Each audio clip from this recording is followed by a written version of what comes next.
ఓం నమో నారాయణ శ్రీనివాస గోవింద గోవింద. అందరికీ నమస్కారం అండి. నేను విజయశంకర్ ఫణీంద్ర, భారతీయ జనతా పార్టీ రాష్ట్ర ధార్మిక సెల్. నేను కొన్ని విషయాలు మీతో పంచుకోవడం కోసం అని చెప్పేసి ఈ వీడియో చేయడం అనేది జరిగింది. ప్రపంచంలో కల్లా ఆధ్యాత్మిక క్షేత్రం ఉన్నది అంటే గనక మన తిరుమల తిరుపతి దేవస్థానం. ఎంతో పవిత్రమైనది, ఎంతో ప్రతిష్ట కలిగినది. కొన్ని సంవత్సరాల నుంచి, వందల సంవత్సరాల నుంచి ఆ సాక్షాత్తు ఆ కలియుగ వెంకటేశ్వర స్వామి వారు వెలిసినటువంటి ఆ యొక్క దివ్యమైనటువంటి క్షేత్రం. అలాంటి క్షేత్రం, అక్కడ ఉన్నటువంటి ప్రతి అణువు, ప్రతి రేణువు, ప్రతి బిందువు, ప్రతి చెట్టు, ప్రతిది కూడా సాక్షాత్ స్వామివారి యొక్క మహిమతోటి, స్వామివారి యొక్క నిదర్శనంతో, స్వామివారి యొక్క విఖ్యాత ప్రతిష్టతోటి ఉన్నటువంటి అంత పవిత్రమైనటువంటి ఆ కలియుగ వెంకటేశ్వర స్వామి వారి యొక్క దేవస్థానం. అలాంటి దేవస్థానం, అలాంటి దేవాలయాన్ని కొన్ని సంవత్సరాల నుంచి ఈ రోజు వరకు కూడా ఎవరికి వారు ఇష్టం వచ్చినట్టుగా వాళ్ళ రాజకీయ ప్రతిష్ట కోసమని, వాళ్ళ రాజకీయ పలుకుబడి కోసమని, వాళ్ళ రాజకీయ యొక్క ఉనికి కోసమని చెప్పేసి ఆ స్వామివారి యొక్క దేవస్థానాన్ని రకరకాలుగా వాళ్ళకి నచ్చినట్టుగా, వాళ్ళకి నచ్చిన విధంగా ఆ దేవస్థానాన్ని వాడుకుంటూ కొన్ని వందల వేల కోట్ల మంది నమ్మకాన్ని, సనాతన ధర్మం, సాంప్రదాయం, హిందూ ధర్మం, సంస్కృతిని, ఆ యొక్క భగవంతుని యొక్క పై ఉన్నటువంటి నమ్మకాన్ని వీళ్ళు చెడగొడుతున్నారు అని చెప్పేసి మేము కొంత తెలియజేస్తున్నాను. ఎంత వర్ణాతీతంగా, ఎంత ఘోరాతి ఘోరంగా ఆయన ఎంతో ప్రతిష్ట గలవాడు, ఎంతో మహిమ గలవాడు. అలాంటిది గోవింద అనగానే సాక్షాత్తు నేను ఉన్నాను అని చెప్పేసి కొన్ని వందల వేల కోట్ల మంది వాళ్ళ యొక్క మొక్కుబళ్ళు తీర్చుకునేటువంటి ఒక దివ్యమైనటువంటి క్షేత్రం. అలాంటి క్షేత్రాన్ని కేవలం కొంతమంది రాజకీయ నాయకులు చుట్టూ ఆ దివ్యమైనటువంటి క్షేత్రాన్ని తిప్పుతున్నారు అంటే ఇది చాలా బాధాకరం. రోజుకో విధంగా మీకు నచ్చినట్టుగా ఆ యొక్క క్షేత్రాన్ని మీరు వాడుకుంటున్నారు.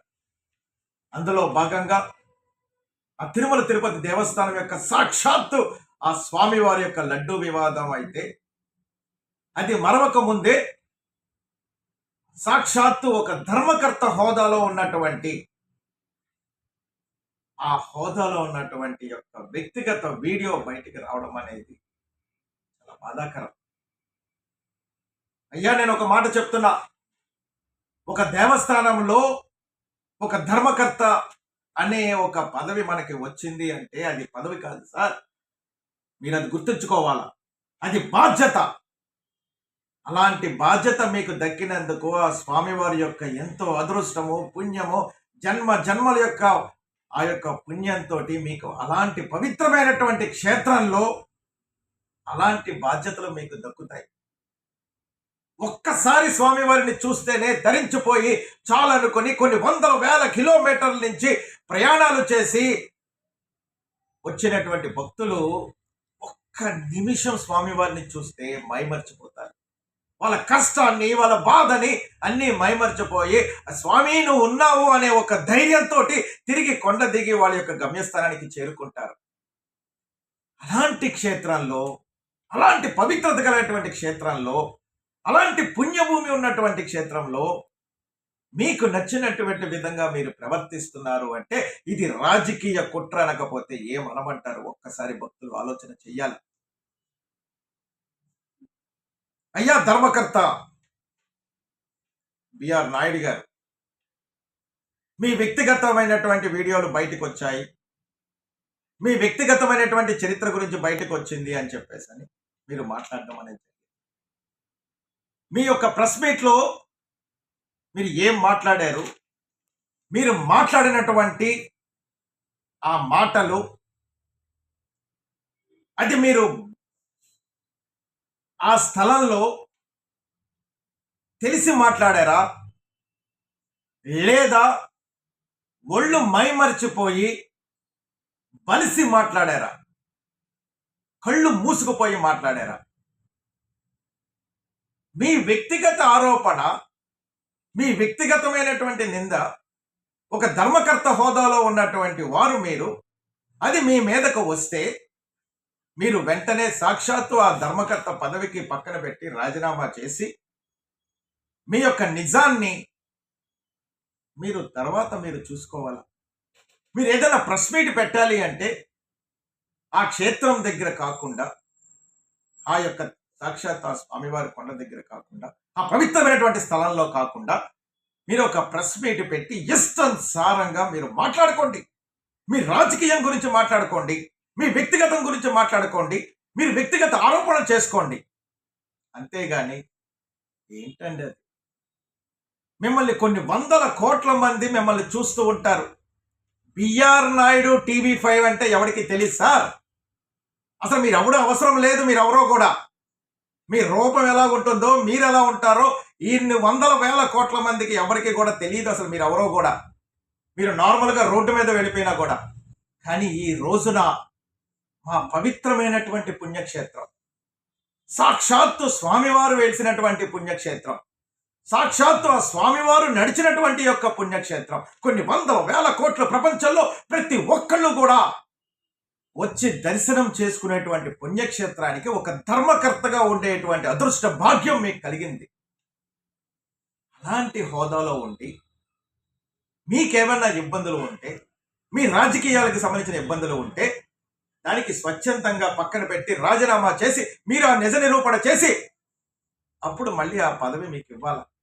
ఎంత అహంకారంగా మాట్లాడారు సార్. అందులో ముఖ్యంగా నేను మాట్లాడతాను. మీరు మా భగవద్గీత గురించి మాట్లాడారు. ఎంత తప్పు సార్ అది. భగవద్గీత ఇన్ని రూపాయలు కోటి పుస్తకాలు ప్రింట్ అయితే కొన్ని పుస్తకాలు గోడౌన్లో అడ్డంగా పడిపోయాయా? దానిలో ఏమీ లేదా అంటే ఎంత అహంకారం, ఎంత బలుపు! ఇదా మీకు మా హిందూ సాంప్రదాయం, సనాతన ధర్మం, హిందూ సంస్కృతి, హిందూ వేదాల మీద ఉన్నటువంటి నమ్మకమా ఇది? మా భగవద్గీతను కూడా తోలనాడారు కదా సార్. మా దివ్యమైనటువంటి క్షేత్రాన్ని తోలనాడారు కదా సార్. ఎంత పొగరుగా మాట్లాడారు సార్ భగవద్గీత గురించి. ఆ పుస్తకాల్లో ఏమీ లేదా సార్? అసలు మీరు అలాంటి మాటలు మాట్లాడచ్చా? ఒక మినిమం సెన్స్ మీకుందా? ఒక ధర్మకర్త అయ్యుండి, ఒక పవిత్రమైన పుణ్యక్షేత్రంలో ఉండి, ఎవడో వీడియో, మీ వ్యక్తిగత వీడియోలు తీశారని చెప్పేసని వాళ్ళకి మీకున్నటువంటి పరిస్థితులు, మీకున్నటువంటి ఒక అసలు ముందు ఆ ధర్మకర్త హోదాలో ఉండి అలాంటి వీడియోలు రాకుండా చూసుకోవాల్సిన బాధ్యత మీది. నాకు 30 సంవత్సరాల ఫ్రెండ్షిప్ ఉంది, 20 సంవత్సరాల ఫ్రెండ్షిప్ ఉంది సార్. మీరు ధర్మకర్త అయిన తర్వాత ఇలాంటివి కొన్ని వ్యక్తిగతమైనటువంటి వాటికి దూరంగా ఉండాల్సినటువంటి బాధ్యత మీకు ఉంది. మీరు చేస్తున్నది సేవ కాదు సార్. ఒక ధర్మకర్త అనే దానిలో, ఒక పవిత్రమైనటువంటి హోదాలో, పవిత్రమైనటువంటి క్షేత్రంలో, పవిత్రమైనటువంటి పుణ్యస్థలంలో, పవిత్రమైనటువంటి యాదృచ్ఛికమైనటువంటి ఒక బాధ్యత మీ దానిలో ఒక పెట్టినప్పుడు, కొన్ని వందల వేల కోట్ల మంది మీ మీద నమ్మకంతో ఉన్నప్పుడు, కొన్ని వందల వేల కోట్ల మంది మీ యొక్క భక్తుల మీద విశ్వాసం ఉన్నప్పుడు, దాన్ని సరైనటువంటి రీతిలో మీ వ్యక్తిగతమైనటువంటి ఏవైతే అవసరాలు ఉంటాయో వాటన్నిటిని కూడా మానుకోవాల్సినటువంటి మినిమం సెన్స్ లేకుండా మీరు ఆ ధర్మకర్త పదవిలో ఉన్నారంటే ఇంకింతకన్నా మా హిందువుల యొక్క దౌర్భాగ్యం ఏమని చెప్పేసి మీకు తెలియజేస్తున్నాం. ఏంటి సార్ అది? ఆ భగవద్గీతని అంత అసహ్యంగా మాట్లాడతారా? ఆ సాక్షాత్తు ఆ స్వామివారి క్షేత్రాల్లో భగవద్గీతని ఇష్టానుసారంగా అడ్డంగా ఉంది. అందులో పుస్తకాల్లో ఏమి, మా భగవద్గీత పుస్తకాల్లో ఏమీ లేదా సార్? మీరు ఏం మాట్లాడుతున్నారో మీకు సెన్స్ ఉండి బలిసి మాట్లాడారా, లేదంటే సెన్స్ ఉండి మాట్లాడారా? మీరు ఒక్కసారి ఆలోచించుకోండి. మీరు ఒక ధర్మకర్త, ఆ ధర్మకర్త హోదాలో ఉండి పోరంపోకు మాటలు ఏంటి సార్? ఆ భాష ఏంటి సార్? అసలు ఆ భాష ఎవరైనా అలా మాట్లాడతారా ఆ హోదాలో ఉండి? ధర్మకర్త అంటే నిత్యం ఆ స్వామివారి యొక్క సేవలో, ఆయన యొక్క నిత్యం ఆ స్వామివారి యొక్క సంతోషంలో, ఆ స్వామివారి యొక్క ఆ యొక్క సేవ తత్పరణంతో మీ యొక్క శరీర రూపం ఉండాలా, ఆ శరీరాన్ని తాలూకా రూపు రంగులు ఉండాలా, చూడంగానే చేతులెత్తి దండం పెట్టాలా, చేతులెత్తి నమస్కరించాలా, సాష్టాంగ నమస్కరించాలా, స్వామివారి దగ్గర ఉండేటువంటి మిమ్మల్ని నిత్యం ఎంతో భక్తితో చూసేటువంటి పవిత్రమైనటువంటి భావాన్ని మిమ్మల్ని చూస్తే కలగాలి. కానీ మీ మాటలు ఏంటండి? ఇది నాకేమి ఎక్కువ కాదు, నాకు బోల్డ్ బిజినెస్లు ఉన్నాయి, నేను దీని మీద డిపెండ్. మీరు అలా డిపెండ్ అవ్వకపోతే వెళ్ళిపోవయ్యా. నిన్నెవడు ఉండమన్నాడు ఇక్కడ? నిన్ను ఇక్కడ ఎవడు ఉండమన్నాడు? మా దివ్యమైనటువంటి క్షేత్రాల్లో ఉండాలంటే భక్తి, బాధ్యత, సంస్కృతి, సాంప్రదాయము వాటి మీద ఒక అవగాహన ఉంది. ముందు ఆ చంద్రబాబు నాయుడు గారికి, ముఖ్యమంత్రి వారికి ఎవరిని ఎక్కడ పెట్టాలో, ఎవరిని ఎక్కడ ఉంచాలో, ఎవరిని ఏ పదవిలో నియమించాలో అనేటువంటి సెన్సిబుల్ ఎక్స్పీరియన్స్ కూడా ఆయన మర్చిపోయారు. అంటే ఈ రోజున చంద్రబాబు నాయుడు గారు మీకు అన్నిటికన్నా కూడా మీకు మీరిచ్చే శాఖలు, మంత్రి పదవులు అందరూ కూడా సరిపడేట్టుగా ఉండాలా. కానీ మా హిందువులకు సంబంధించినటువంటి వ్యవస్థలు ఏవైతే ఉన్నాయో ఇలాంటి వారిని తీసుకొచ్చి మీరు తప్పదు అన్నట్టుగా మీరు ఏదో వాళ్ళని నియమించినట్టు ఉంది. ఆయనకు అవసరం లేనప్పుడు ఎందుకు సార్ ఒక బిజినెస్ మ్యాన్ తీసుకొచ్చి మా క్షేత్రంలో నుంచోబెట్టారు? ఆయనకు వద్దు అనుకున్నప్పుడు ఎందుకు సార్ తీసుకొచ్చి ఆయన అక్కడ పవిత్రమైనటువంటి ధర్మకర్తను చేశారు? ఆయన అనాలా, మిమ్మల్ని అనాలా? ఎంత అహంకారంతో, ఎంత దప్పనంతో ఆయనకి ఏ రోజు కూడా ధర్మకర్త కన్నా కూడా నేను ఒక మీడియాకి సంబంధించినటువంటి CEO అని మాట్లాడుతున్నాడు సార్ ఆయన. సార్ మీ ట్రస్ట్ బోర్డులో మా భారతీయ జనతా పార్టీకి సంబంధించినటువంటి భాను ప్రకాష్ రెడ్డి గారు కూడా ఉన్నారు. ఆయనకి సమస్యలు వచ్చాయి, ఆయన ఎన్నో ఇబ్బందులు పడ్డారు. కానీ ఏ రోజైనా సరే మీలాగా ఒక అహంకారంతో కానీ, ఒక బలుపుతో కానీ ఆయన ఏ రోజైనా ప్రెస్ మీట్లో మాట్లాడారా సార్? ఎంత చక్కగా బాధతోటి సాక్షాత్తు మా భానుప్రకాష్ రెడ్డి గారిని చూస్తే ఆ స్వామివారి దగ్గర ఉన్నటువంటి ఆ యొక్క ట్రస్ట్ బోర్డు మెంబర్ అయినా ఆయన చూడంగానే చేతులెత్తి దండాలు పెట్టే విధంగా ఆయన యొక్క మాట కానీ, ఆయన యొక్క సాంప్రదాయం కానీ, ఆయన యొక్క కట్టుబాట్లు కానీ ఉంటాయే. కానీ మీరు చేసింది ఏంటండి? అయ్యా చంద్రబాబు నాయుడు గారు, ఇప్పటికీ కూడా మాకు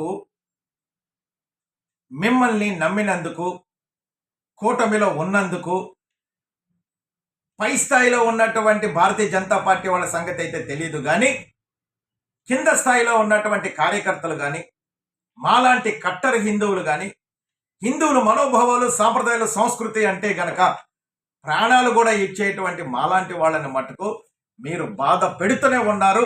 మీకు ఈ రోజు వరకు కూడా మా సాంప్రదాయాల సంస్కృతి మీద మీకు ఎటువంటి విలువ లేదు అని చెప్పేసి నిన్న నాయుడు గారు పెట్టినటువంటి ప్రెస్ మీట్లో అర్థమైపోతుంది. మేము కూడా చాలా ఆనందించాం. మా పవన్ కళ్యాణ్ గారు సనాతన ధర్మం ఆయన ఈ రోజున రాష్ట్రంలో, దేశంలో ఏ మంత్రి కూడా అన్నటువంటి విధంగా మా పవన్ కళ్యాణ్ గారు సనాతన ధర్మం కోసం అంటూ ఉంటే ఉప్పొంగిపోయాం. మాలాంటి హిందువుల పార్టీలకు అతీతంగా ఈ రోజు నేను భారతీయ జనతా పార్టీలో ఉన్నా కూడా పవన్ కళ్యాణ్కి ఒక వ్యక్తిగతమైనటువంటి అభిమానిగా నేను మారడానికి కారణం ఆయన సనాతన ధర్మం గురించి, హిందూ సాంప్రదాయం గురించి ఆయన పాటిస్తూ 10 మందిని పాటించమని చెప్పేటువంటి ఆయన యొక్క మాట తీరుతోటి మాలాంటి వాళ్ళు ఎంతో మంది ఇన్స్పైర్ అయినటువంటి పరిస్థితి ఉంది ఈ రోజున హిందువులకి. అలాంటి పవన్ కళ్యాణ్ గారు కూడా మాట్లాడలేకుండా నోరు నొక్కేశారు అంటే చంద్రబాబు నాయుడు గారు మీకు మా హిందువుల మనోభావాలు, సాంప్రదాయాలు, సంస్కృతుల మీద ఎటువంటి విలువలు ఉన్నాయనేది మాకు అర్థమవుతుంది. ఎప్పటికైనా సరే కూడా మీలో నిష్పక్షపాత ధోరణి ఉంటే, నిజమైనటువంటి ధోరణి ఉంటే వెంటనే ఆ నాయుడు గారిని తప్పించి ఆ యొక్క ఏదైతే వీడియోలు బయటకు వచ్చాయో అది నిజ నిర్ధారణ అయిన తర్వాత అప్పుడు బయట పెట్టండి. చంద్రబాబు నాయుడు గారికి ఆయనకు ఉన్నటువంటి ఈగో ఏంటి తెలుసా? సాక్షాత్తు ఆయన పదవి బాధ్యత ఇచ్చిన వెంటనే మీ భాషలో చెప్తున్నా, ధర్మకర్త అయిన వెంటనే కొన్ని ప్రాణాలు బలైపోయాయి. అప్పుడు కూడా మా పవన్ కళ్యాణ్ గారు వచ్చి క్షమాపణ చెప్పమంటే ఆయన ప్రెస్ మీట్లో ఏం మాట్లాడారండి? క్షమాపణలు చెప్తే పోయిన ప్రాణాలు తిరిగి వస్తాయా? మినిమం సెన్స్ అండి. ప్రత్యక్షంగా కానీ పరోక్షంగా కానీ మన వల్ల కొంతమంది చనిపోయారు అంటే మన ఆలోచనల వల్ల కానీ, మన సలహాల వల్ల కానీ, మన సూచనలు కానీ ఎవరి వల్ల ఎవరికైనా సరే ప్రాణాలు పోయాయి అంటే వాళ్ళకి క్షమాపణ చెప్పేటువంటి మినిమం సెన్స్ లేనటువంటి వ్యక్తిని ఈరోజు ధర్మకర్త బాధ్యత ఇచ్చి మా నెత్తి మీద ఎక్కి కూర్చోబెట్టారండి. ఇదా మా యొక్క హిందువులంటే మీకు గౌరవం? అంటే ఎక్కడా పనికిరాని వాళ్ళని, ఎందుకు పనికిరాని వాళ్ళని, ఏ పని చెయ్యని వాళ్ళని, మీకు నచ్చినట్టుగా అడుగులో అడుగులు వేసి మడుగులో మత్తులేసే వాళ్ళని, ఒక ఆలోచన శక్తి లేని వాళ్ళని, అలాంటి వాళ్ళని తీసుకొచ్చి అయితే ఎండోమెంట్ వ్యవస్థలో వేస్తారు, లేదు అంటే ఇలాంటి టీటీడీ చైర్మన్ల కింద వేస్తున్నారు. కనీసం ఆ ధర్మకర్తకు ఉండాల్సినటువంటి బాధ్యత, ఆ యొక్క ఆ యొక్క సాంప్రదాయం, సంస్కృతి, విలువలు, కట్టుబాట్లు కనీసం తెలిసిన వాళ్ళని వెయ్యండి. మా హిందువుల యొక్క సాంప్రదాయాల సంస్కృతిని కాపాడండి. ఇది నేను బాధతో చెప్తున్నటువంటి ఒక భారతీయ జనతా పార్టీలో ఉన్నటువంటి నాయకుడిగా కాకుండా ఒక స్వామివారి భక్తుడిగా మాలాంటి వాళ్ళందరూ ఎంతో మంది బాధపడతారు, కానీ బయటకు వచ్చి మాట్లాడాలంటే భయపడుతున్నటువంటి పరిస్థితులు ఏర్పడుతున్నాయి. కళ్ళు తెరవండి. మీ రెడ్లు రాజకీయం, మీ కుల రాజకీయం, మీ యొక్క పార్టీ రాజకీయాలు ఏవైనా ఉంటే కొండ దిగి ఎవడ దమ్ము ఎంత ఉందో మీలో తేల్చుకోండి. జగన్మోహన్ రెడ్డి అని మీరని జగన్మోహన్ రెడ్డి, లేదంటే ఉంకోడు ఏంటి సార్ అది? అది రాజకీయ క్షేత్రమా, పుణ్యక్షేత్రమా? సాక్షాత్తు మా స్వామివారిని వెలిసినటువంటి క్షేత్రం అండి. దాన్ని మీకు నచ్చినట్టుగా మీరు ఒకటి ఇస్తారు, వాళ్ళకి నచ్చినట్టు వాళ్ళకి ఒక నాటిస్తారు. ఈ రోజు వరకు కూడా అసెంబ్లీలో ఒక కల్తీ లడ్డు కోసం మాట్లాడుతున్నారంటే నిజంగా అందులో కల్తీ జరిగితే మీకు దమ్ము ఉంటే వాళ్ళని అరెస్ట్ చేయండి. ఒక సిట్ విచారణ మీద మీలో నమ్మకం ఉంటే తప్పు చేసిన వాళ్ళని అరెస్ట్ చేయండి. అంతేగాని ఇంకా విచారణలు ఏంటండి? ఇంకా అసెంబ్లీలో మాట్లాడుకోవడం ఏంటండి? మీరు ప్రెస్ మీట్ పెడతారు, వాళ్ళు పెట్టారండి. మీరు ఏంటి సార్ ఇది? రాజకీయ చదరంగం మీరు ఆడుకుని మాలాంటి భక్తుల్ని కొన్ని వందల కోట్ల యొక్క సాంప్రదాయాల యొక్క నమ్మకాన్ని, సంస్కృతితో ఆడుకుంటారా? సార్, తప్పులు చేస్తున్నారు.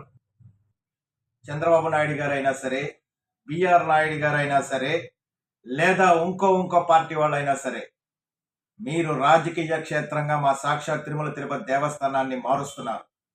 వద్దు, తప్పులు చేస్తూనే వస్తున్నారు. ఆయన క్షమిస్తున్నానని చెప్పని అనుకుని ఇష్టానుసారంగా ఆడుకోకండి. ఆయన్ని మీ రాజకీయ లాంబింగ్లోకి లాగద్దు. ఆయన్ని భగవంతుడు, మా హిందువుల యొక్క మనోభావాలు, సంస్కృతి, సాంప్రదాయాలు ఇన్ని వందల వేల కోట్ల మంది ఒక్కసారిగా కన్ను ఎర్ర చేశారంటే, ఆ స్వామివారు చూశారంటే మట్టి కొట్టుకుని పోతారు. ఆ స్వామివారితో రణరంగం చేయకండి. ఆయన్ని తాలూకా ఓర్పుని పరిరక్షించకండి. భక్తికి, భయానికి మారు పేరు ఉన్నటువంటి వ్యక్తే సాక్షాత్ వెంకటేశ్వర స్వామి. ఆయన పరీక్ష పెడతాడు, ఆయన భక్తి మీద పరీక్ష పెడతాడు. కలియుగ వెంకటేశ్వర స్వామి మీలో భక్తి తర్పణం ఎంత ఉందో చూస్తాడు. ఏ మాత్రం గనక మీలో గనక ఇష్టానుసారంగా ఆయన యొక్క రాజకీయానికి, మీ యొక్క రాజకీయానికి ఆయన్ని వాడుకున్నట్టు తెలిసిందా,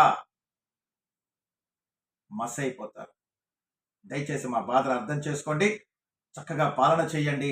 ఇప్పటికైనా సరే అలాంటి టీటీడీ ధర్మకర్తల్ని, సరైనటువంటి వాళ్ళని, సరైనటువంటి రీతిలో సాంప్రదాయాల సంస్కృతి తెలిసిన వాళ్ళని మాత్రమే నియమించమని కోరుకుంటున్నాం. నమో వెంకటేశాయ, ఓం నమో గోవిందాయ. జై హింద్.